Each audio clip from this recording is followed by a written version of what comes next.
स्वागत है आपका मारीना संदेश में। खबर उत्तर प्रदेश के जनपद मऊ से है।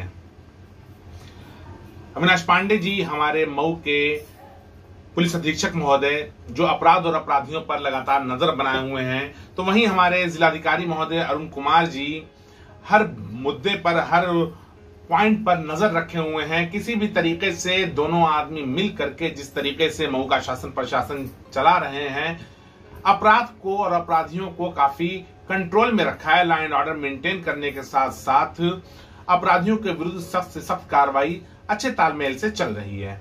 इसी क्रम में देखने को मिला है कि सन 2020 में असलहा बनाने की जो फैक्ट्री का भंडाफोड़ हुआ था, गोरखपुर की एसटीएफ टीम आई थी और मऊ की लोकल पुलिस को ले जाकर के वहां पर बिल्कुल सटीक जगह पर छापेमारी की गई।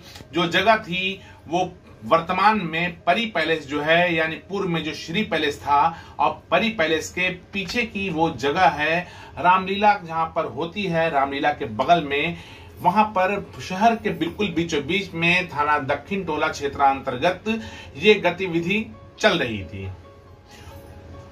खास बात यह है कि बिल्कुल शहर के बीचों बीच जो गतिविधि चल रही थी, इस गतिविधि में खराद की सारी मशीनें लाना, असलहा बनाने के लिए कच्चा माल लाना, कच्चे माल के साथ साथ वहां पर आर्म्स डीलर को आना, जो माल खरीदते हैं बेचते हैं उनका आना जाना, फिर जो माल तैयार होता था उस माल की मऊ जनपद के अलावा पूरे आसपास उत्तर प्रदेश और उत्तर प्रदेश के बाहर सप्लाई करना, ये सारी चीजें हैं। किस तरीके से माल शहर के अंदर आ रहा था, कहां से आ रहा था, जबकि पुलिस हर जगह चप्पे चप्पे पे आप देखते हैं कि कैमरा लेकर के, मोबाइल लेकर पुलिस खड़ी रहती है। बिना हेलमेट और बिना सीट बेल्ट का आदमी उनको दिख जाता है, वो फोटो खिंचा जाती है और वो चालान हो जाता है। ये तो अच्छा काम है और अच्छी बात है। लेकिन इतनी बड़ी गतिविधि जो चल रही थी, इस गतिविधि का गोरखपुर की एसटीएफ टीम ने आकर के भंडाफोड़ किया और अपराधियों को गिरफ्तार किया और सारी सामग्रियों को, कच्चे माल को, बने हुए माल को, मशीनों को बरामद करके उसको जेल भेजा गया अपराधियों को। अब प्रतिदिन कुछ न कुछ कार्रवाई, कभी कुर्क करने की, कभी जब्त करने की कार्रवाइयां लगातार चल रही थी सन 2020 से। लेकिन एक बड़ी कार्रवाई हमारे जिलाधिकारी महोदय अरुण कुमार जी ने एक आदेश दिया, जिसके तहत उसके मकान को, अपराधियों के मकान को डिमोलिश कर दिया गया, मकान गिरा दिया गया। आगे सारा वीडियो हम आपको दिखाएंगे। वीडियो में हम दिखाएंगे कि हमारे क्षेत्राधिकारी नगर महोदय और साथ ही सिटी मजिस्ट्रेट महोदय साहब ने भी उन अपराधियों के बारे में क्या बताया, क्यों मकान गिराया गया, ये सारी चीजें बताएंगे। जो काम हुआ है, स्थानीय प्रशासन शासन ने काफी बड़ा काम किया और काफी सराहनीय काम है। इस तरीके के लोगों का अंजाम ऐसा ही होना चाहिए और साथ ही इनकी पैरवी करके सख्त से सख्त सजा ऐसे लोगों को दिलानी चाहिए और चिन्हित करके जितने भी इस तरह के लोग हैं, हर एक के विरुद्ध सख्त से सख्त कार्रवाई होनी चाहिए और हो भी रही है।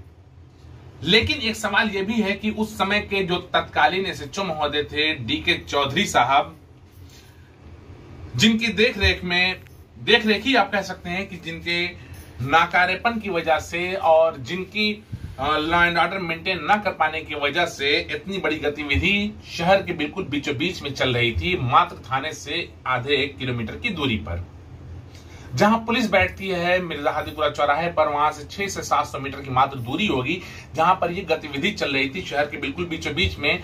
उस क्षेत्र के जो इंचार्ज थे, जो दरोगा थे, न उनको खबर थी और ना ही, जो कहने वाली बात है, ना उनको खबर थी और ना ही हमारे डीके चौधरी साहब जो एसएचओ थाना दक्षिण टोला पे उस समय थे, उनको कोई खबर थी। उनके समय में इस तरीके का थाना चल रहा था कि दलालों का वर्चस्व थाने पर बिल्कुल पूरे तरीके से हो चुका था। दलालों के माध्यम से थाने को संचालित किया जा रहा था। अतिरिक्त आय का स्रोत बना हुआ था थाना दक्षिण टोला।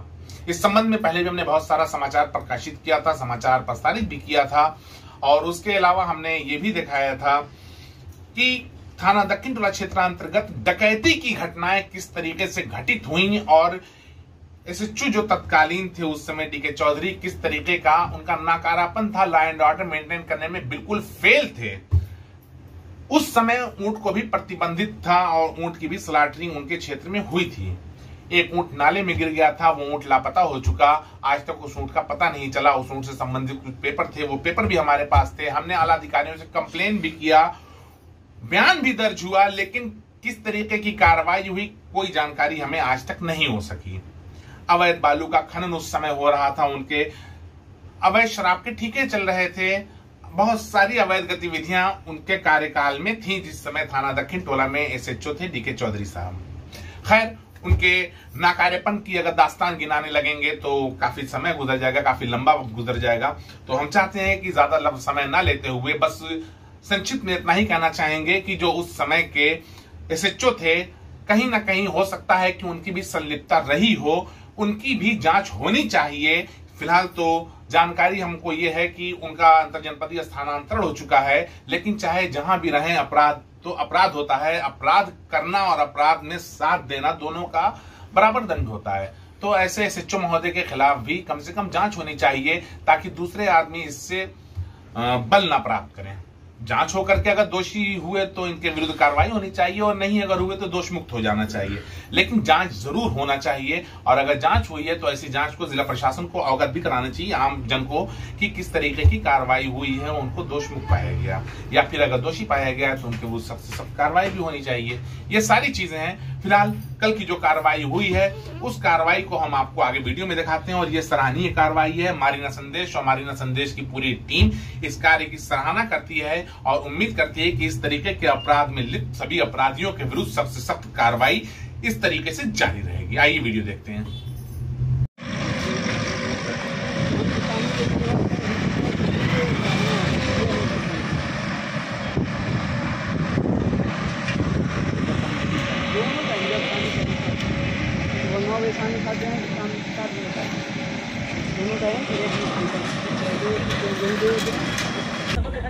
देखिए, ये एक आप जो देख सकते हैं, ये एक मकान है 2 मंजिला, जिसका ध्वस्तीकरण की कार्रवाई की जा रही है। इसके बारे में ये बताना चाहूँगा कि ये शबाना खातून पत्नी तबरेज आलम के द्वारा ये निर्मित मकान है। इस पर आरबीओ एक्ट के अंतर्गत ये ध्वस्तीकरण की कार्रवाई की जा रही है। पहले ये नियत प्राधिकारी विनियमित क्षेत्र के द्वारा इसको ध्वस्तीकरण का आदेश पारित किया गया था, जिसके पश्चात शबाना खातून के द्वारा जिलाधिकारी महोदय के समक्ष अपील दायर की गई थी। जिलाधिकारी महोदय के न्यायालय से ये निर्णय हुआ कि नियत प्राधिकारी अर्थात अवर न्यायालय ने जो निर्णय लिया था वो गुणदोष के आधार पर सही निर्णय लिया था, इसलिए उनकी अपील खारिज कर दी गई। उसी के क्रम में आज ये ध्वस्तीकरण की कार्रवाई की जा रही है। ये अपराधी हैं लोग, ये भारी पैमाने पे अवैध शस्त्र का निर्माण कर रहे थे। मूल रूप से तो ये बिहार के थे, लेकिन कई वर्षों से आके यहाँ बस गए थे। ये तबरेज और उसकी पत्नी का मकान है शबाना का, और उसकी माँ का दूसरा मकान रघुनाथपुरा में भी गिराया जा रहा है। वहाँ जेसीबी नहीं जा सकता तो हैमर से वहाँ गिराया जा रहा है। तो ये चूँकि मकान इन्होंने जो बनाया था वो अपराध द्वारा अवैध धन से अर्जित धन से बनाया था। उसको गैंगस्टर एक्ट के तहत माननीय जिलाधिकारी महोदय द्वारा पहले कुर्क किया गया था। फिर उसमें आगे जब जांच हुई तो ये बात पता चली कि इन्होंने अपना कोई नक्शा वगैरह भी नहीं पास कराया और कोई नियम कानून के बगैर इन्होंने बना दिया था। तो जो नियत प्राधिकारी हैं उनके द्वारा जांच करने के पश्चात इसको ध्वस्तीकरण का आदेश दे दिया गया। उसी के तहत आज एग्जीक्यूट किया जा रहा है, और ये हमारे नगर पालिका के जेसीबी लगे हुए हैं, कर्मचारी और बाकी पुलिस फोर्स की उपस्थिति में नियमानुसार इसका ध्वस्तीकरण कराया जा रहा है। तो इन दोनों निर्माणों पर जो गिराया जा रहा है, इन दोनों जगहों पर ही असलहे बनाए जा रहे हैं? हाँ, बिल्कुल बनाया जा रहा है। ऐसे रिकवरी हुई थी 2020 में। इस संबंध में थाना दक्षिण टोला में मुकदमा लिखा हुआ है।